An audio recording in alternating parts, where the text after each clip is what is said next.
एक सूफी फ़कीर हुआ, उसका नाम था जुन्नैद। सूफियों में बड़ी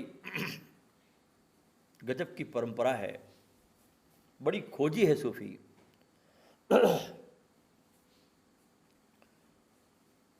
जवान था जुन्नैद और अपने गुरु को खोजने निकला। सुंदर कहानी है। तो गांव के बाहर आया तो एक झाड़ नीचे एक फकीर बैठा था। वो बूढ़े फकीर के पास गया और कहा कि मैंने सुना है, उस बूढ़े फकीर से कह रहा जुन्नैद कि मैंने सुना है कि आप सत्य को जानते हैं, मुझे कुछ राह दिखाइए।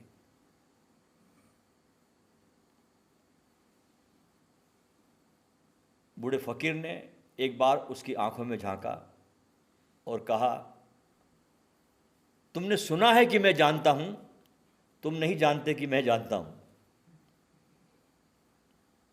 तुमने सुना है कि मैं जानता हूं, लेकिन तुम जानते नहीं कि मैं जानता हूं। तो जुन्नैद ने कहा कि नहीं नहीं, मुझे आपके प्रति कोई ना कोई अनुभूति तो हो रही इस समय, बस एक बात करो कि मुझको राह दिखाओ। अब मंजिल सामने बैठी है और वो बुद्धू राह दिखाने की बात करता है। जहां मैं अपने गुरु को खोज लूं, आपकी बड़ी कृपा होगी, मुझे रास्ता दिखाओ। वो बूढ़ा आदमी हंसा और कहने लगा, जैसी तेरी मर्जी हो। तब तुमको बहुत भटकना पड़ेगा, ढूंढना पड़ेगा। क्या इतना साहस और धैर्य तुम में है? जुन्नैद ने कहा, उसकी चिंता आप जरा भी मत लो, वो मुझ में है। एक जन्म तो क्या, मैं अनेक जन्म तक गुरु को खोज सकता हूं। बस आप मुझे तरीका बता दें कि गुरु कैसे खोजूं, कैसा दिखता होगा गुरु, कैसे कपड़े पहने होंगे। तो फकीर ने कहा, तो तुम सभी तीर्थों पे जाओ, मक्का जाओ, मदीना जाओ, काशी जाओ, गिरनार जाओ, बद्रीनाथ जाओ, केदारनाथ जाओ, गंगोत्री जाओ, यमुनोत्री जाओ, तुम सब जगह घूमो। वहां तुम प्रत्येक साधु को देखो जिसकी आंखों में प्रकाश झर रहा होगा। बड़ी बड़ी उसकी जटाएं होंगी, लंबी होगी, एक हाथ वो आसमान की तरफ किए होगा और वो एक नीम के वृक्ष के नीचे अकेला बैठा होगा। तुम उसके आसपास कस्तूरी की सुगंध पाओगे। ये निशानियां उस बूढ़े फकीर ने जुन्नैद को दी। कहते जुन्नैद 20 वर्षों तक यात्रा करता रहा, इस निशानियों को लेकर खोज करता हुआ अपने गुरु की। एक जगह से दूसरी जगह तीसरी जगह, बहुत बहुत कठिन कठिन मार्गों से चलकर भी गुप्त जगहों पर गया। जहां जहां पता चला, जहां कहीं भी सुना कि यहां कोई गुरु रहता है, वहां पहुंचा। लेकिन उसको न तो वहां पेड़ मिला जो बताया था गुरु ने, और न ऐसी कोई सुगंध मिली, न ही किसी की आंखों में झरता हुआ प्रकाश दिखाई पड़ा। जिस व्यक्तित्व की खोज कर रहा था जुन्नैद, वो मिलने वाला ही नहीं था। और उसके पास तो एक बना बनाया फार्मूला था, जिससे देखता कि ये मेरा गुरु नहीं है, और वो आगे बढ़ जाता। 20 वर्षों के बाद वो वापस अपने गांव पहुंचा। देखा उसे बूढ़ी फकीर को वृक्ष के नीचे बैठा हुआ, नीम के वृक्ष के नीचे। वही निशानी जो लेके गया था वही उस फकीर में दिखाई पड़ी, वही कस्तूरी की गंध आ रही वहां। हवा में शांति थी, प्रकाश था। आभा को दूर से महसूस कर लिया जुन्नैद ने, बहुत दूर से ही, कि ये व्यक्ति जिसकी मैं तलाश कर रहा था। पिछले 20 साल से कहां नहीं खोजा मैंने इस आदमी को। जुन्नैद चरणों में गिर गया, आंखों से आंसू की धार बहने लगी। गुरुदेव, मैं आपकी प्रतीक्षा 20 वर्षों से कर रहा हूं। गुरुदेव ने कहा कि मैं भी तेरी प्रतीक्षा 20 साल से कर रहा हूं, तू अकेला ही नहीं कर रहा, मैं भी तेरी प्रतीक्षा 20 साल से करता हूं। देख, जहां से तू चला था ना, ये वही जगह है।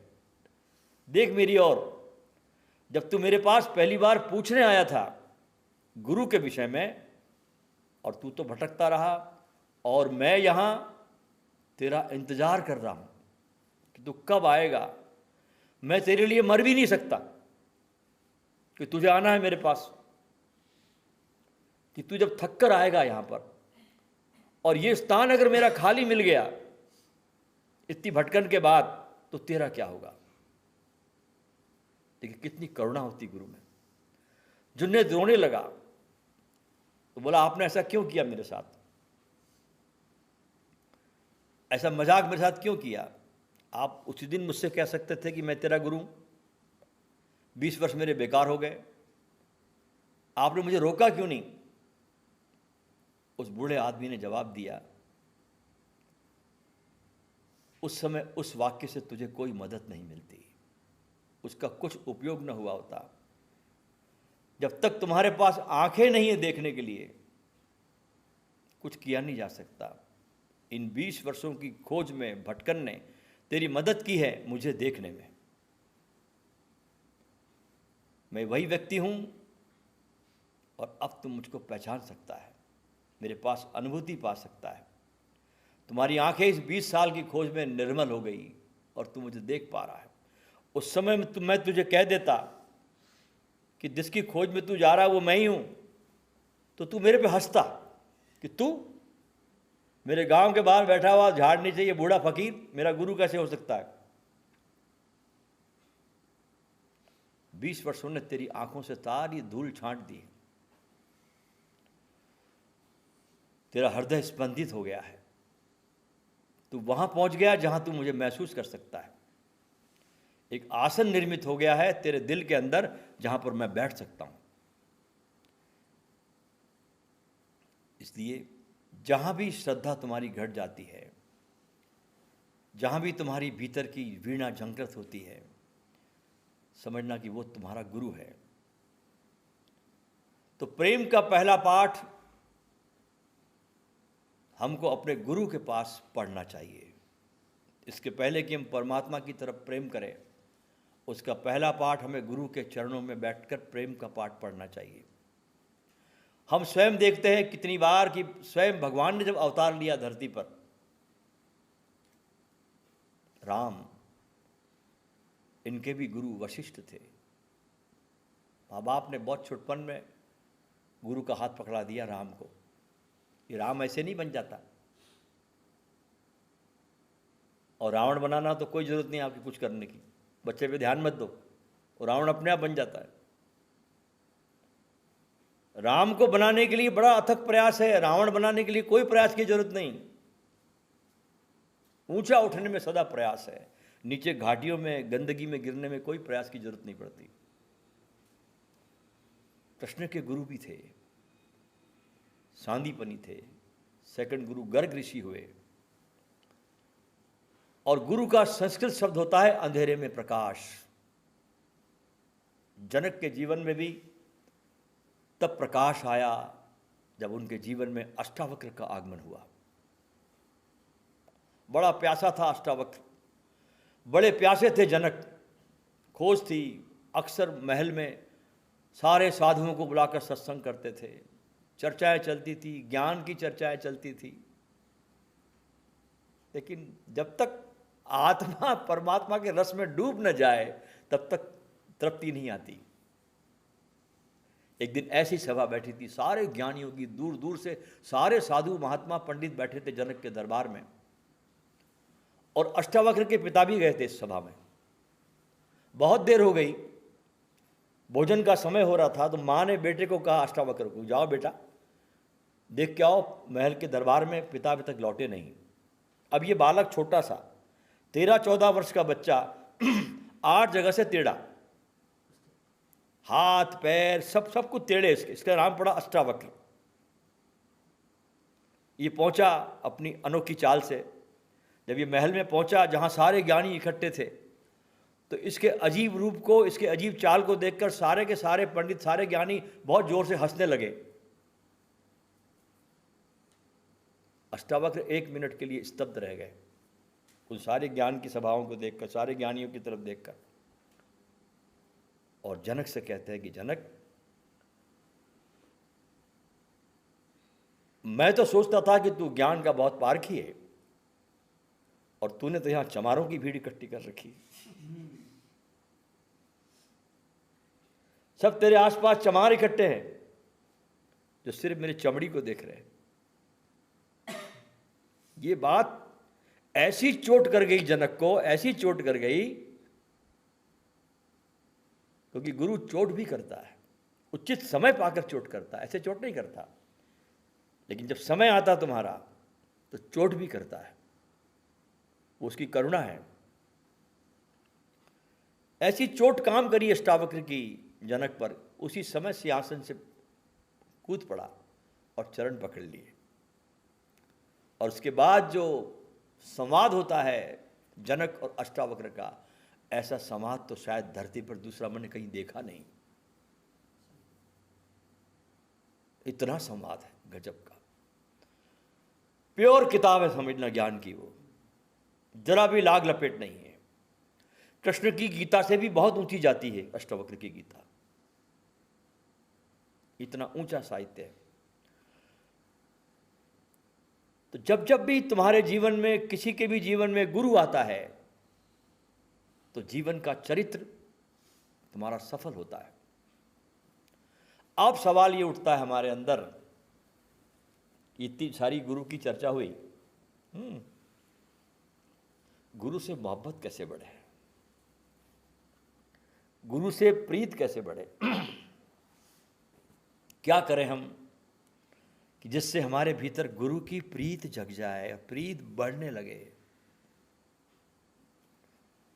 क्या सूत्र है उसके, और क्या करे शिष्य जिससे गुरु से उसकी मोहब्बत बढ़ती जाए, बढ़ती जाए, बढ़ती जाए। उसका सूत्र मैं आपको बता रहा हूं। हालांकि उतारना मुश्किल है तुम्हारे जीवन में, तुम उतारते नहीं हो। उसका पहला सूत्र है, कबीर कहते हैं, ये कबीर के सूत्र बता रहा मैं आपको। गुरु से मोहब्बत बढ़ाने का पहला सूत्र है गुरु का दर्शन।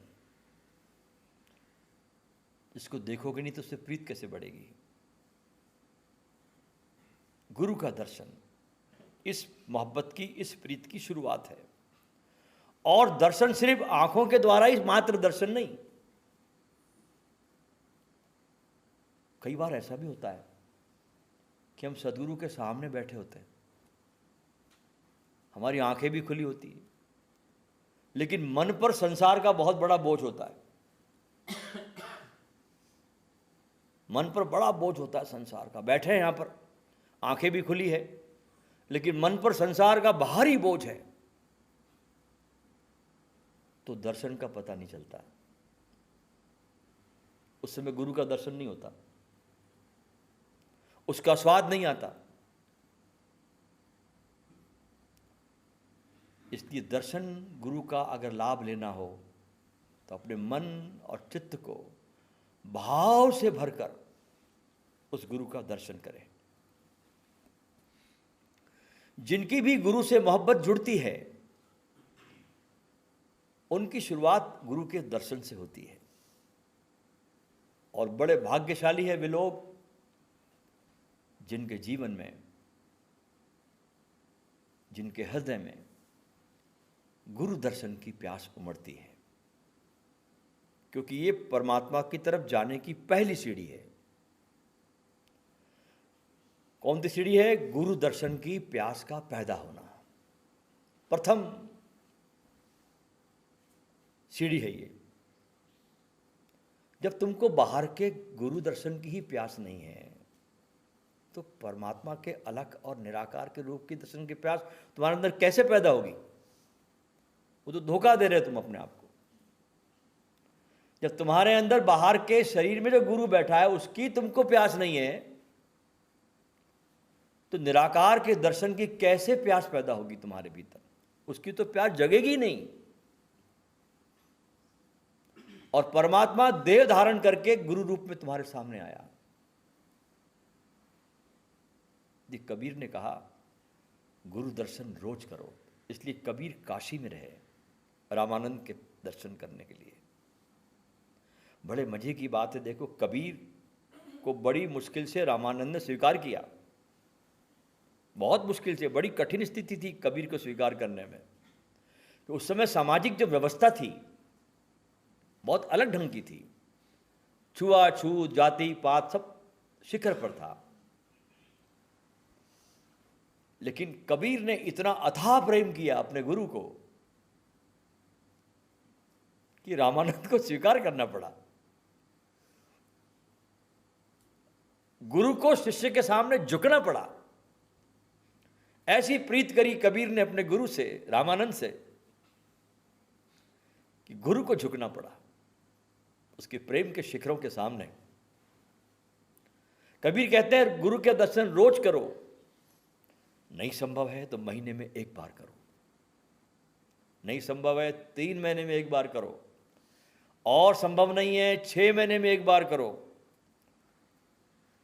और 12 महीने गुजर जाए और तुम्हारे भीतर गुरु का ख्याल ना आए, तुम्हारे अंदर गुरु दर्शन की कोई प्यास न पैदा हो, और तुम अपने को कहो कि मैं धार्मिक हूँ, शिष्य हूँ, सत्संगी हूँ, तो उससे बड़ा झूठ और क्या हो सकता है। झूठे हो तुम, 1 नंबर के।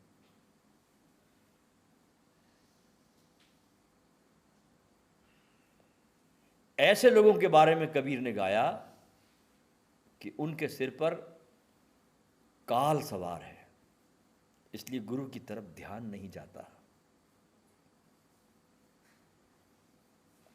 दूसरा सूत्र है, कबीर कहते हैं गुरु से प्रीत कैसी बढ़े। पहले सूत्र दिया गुरु का दर्शन, हर महीने करो, रोज करो, 3 महीने में करो, 6 महीने में करो, कम से कम गुरु पूर्णिमा को तो करो।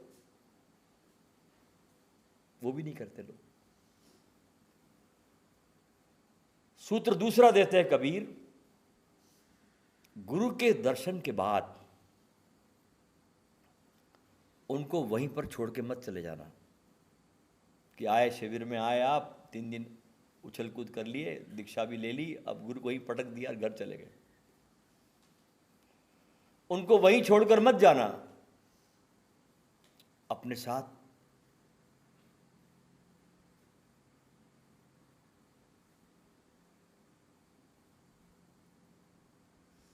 ऐसे ले जाना, ध्यान में ले जाना, अपने भीतर उनको बिठाना, उनके स्वरूप को धारण करना। जब भी समय मिले आंख बंद करके गुरु का ध्यान करना, जब भी समय मिले आपको समय मिलता हो, आंख बंद करना और उनके स्वरूप का ध्यान करना। इससे बड़ा ध्यान कोई भी नहीं है। भगवान शंकर की गुरु गीता, जिस पर हमने पिछले शिविर में बहुत अच्छा बोला है, गुरु गीता पर, उसमें भगवान शंकर ने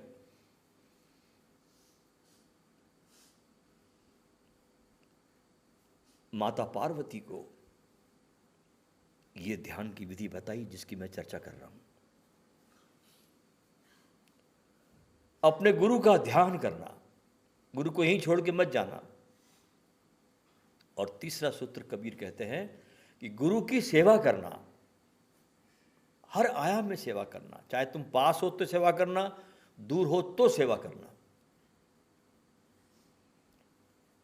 कुछ गुरु के परिवार में, गुरुकुल उसका परिवार होता है, उसके साथ लोग रहते हैं, उनका उस आश्रम को बढ़ाते हैं, अपने पूरे जीवन को देते हैं। आश्रम गुरु का बड़ा शरीर है, ध्यान रखना। गुरु की सेवा का कार्य करना, कोई कबीर कहते हैं कुछ अनूठा काम करना सेवा में, इसकी गरिमा को बढ़ाना, ये 3 बातें।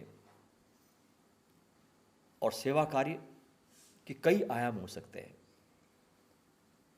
आप तन से कर सकते हैं, मन से कर सकते हैं, धन से कर सकते हैं, सिख धर्म में तो बड़ी गजब की परंपरा रही है, आज भी है। एक गुरुद्वारे जो इतने रिच है, अहंकार को गलाने का बड़ा भारी प्रयोग नानक ने किया। नानक के बाद गुरु अंगद देव ने किया। यहां से शुरू होता लंगर की प्रथा, अंगद देव के बाद, कि जो भी व्यक्ति गुरुद्वारे में आता है, चाहे वो कलेक्टर हो, कमिश्नर हो, कोई भी हो, बर्तन धोएगा, झाड़ू लगाएगा, पोछा लगाएगा, चप्पल यहाँ वहाँ करेगा, किचन में सहायता करेगा, कोई भी होगा, बड़े से बड़ा आदमी भी, और अपनी आय का 10% गुरुद्वारे को देगा। ये नियम है। हाँ, चाहे गरीब हो तो भी देगा 10%, रईस होगा तो भी देगा 10%। इसलिए गुरुद्वारे आज अभी भी जीवित है, अभी भी नानक की वाणी वहाँ सजीव होकर गूंजती है, क्योंकि भक्तों का साथ है उस धर्म को। वे धर्म मर जाते हैं, ख्याल रखना, जिसमें ये परंपराएं खत्म हो जाती है।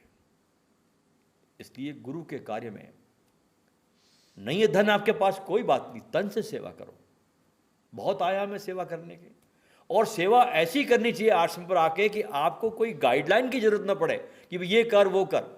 आपको स्वयं दिखना चाहिए कि मुझे क्या काम करना है यहां पर आकर के। अगर बोले ये करो तो फिर तो कोई मतलब नहीं। आपको स्वयं दिखना चाहिए कि इस आश्रम पर क्या है चीज जिसको मैं कर सकता हूं, इसको मैं कैसे और खूबसूरत बना सकता हूं, मैं क्या इसमें पानी डाल सकता हूं इसमें, और आपके अंदर से उमड़ना चाहिए चीज। तन से सेवा करो, मन से सेवा करो, और धन है तो धन से बिल्कुल सेवा करो, क्योंकि दादू दिया है भला, दिया करो दो हाथ, और दिया घर में चांदना और दिया चाले साथ। यही तुम्हारे साथ जाता है, बाकी सब तुम्हारे औलादे छीन लेती है जो तुमने इकट्ठा किया। वो तुम्हारी पूंजी नहीं, वो किसी और की पूंजी है। तुम्हारी पूंजी तो वो जो तुम दे देते थे, वो तुम्हारी संपत्ति, जिसको तुमने दिया वो तुम्हारा है, बाकी सब दूसरों का है। इसलिए कहा जाता है कंजूस से बड़ा कोई दानी नहीं, कि सब छोड़ जाता है। कंजूस जीते जी कुछ देता नहीं, धर्म के काम में, परमात्मा के राह में कुछ देता नहीं, और घर में फिर सांप आके पैदा होता है, उस योनि में जाता है, फिर घर वाले उसको मारते भी हैं। अब वो सांप योनि बेचारा सोचता है कि मेरे को क्यों मारा, मैं तो घर का आदमी हूं, मैं अपने घर में मार खा रहा हूं। ये तीन बातें अगर आपने जो बताई कबीर ने निष्ठा से धारण की, तो आपके जीवन में बहुत गुरु की भक्ति, उसकी श्रद्धा, इसके बड़े फूल खिलेंगे। इस बातों को सिर्फ छोड़ के मत जाए, इस बातों को जीवन में उतारे, और इस गुरु पथ पर चलने के लिए, इस परमात्मा के रास्ते पर चलने के लिए आपको मेरी बहुत बहुत बहुत अपार शुभकामनाएं मैं आपको देता हूं कि आप इस रास्ते पर बहुत मस्ती से नाचते गाते चलें।